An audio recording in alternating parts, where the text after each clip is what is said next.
Today is World TB Day, a day designed to educate the public about the impact of tuberculosis around the world. I'm joined now by Dr. David Yost, Medical Director of the Pima County Tuberculosis Program. Thank you so much for joining us, Dr. Yost. My first question is, what is tuberculosis and how do people get it? That's a good question. Tuberculosis in many ways is a somewhat forgotten disease. It's a respiratory infection. It's obtained by breathing in bacteria that are expelled from one person and then breathed in by another person. So when a person who's infected with tuberculosis sings, talks, speaks, coughs in close proximity to somebody else, and they breathe in those tiny little droplets with the bacterium, they acquire the infection in their lungs. Got it. And you just mentioned it's sort of a forgotten disease. I think some people view it as a disease of the past, but is it still common today?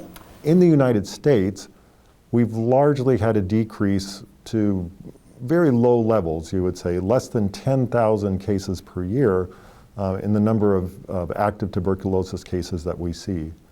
However, as I mentioned, many of the tuberculosis infections are in the dormant form in people. And in the United States, the CDC thinks that there's probably about 13 million people who have the tuberculosis bacteria in their body as a dormant infection. Got it. And so what preventative measures can people take to avoid getting this disease?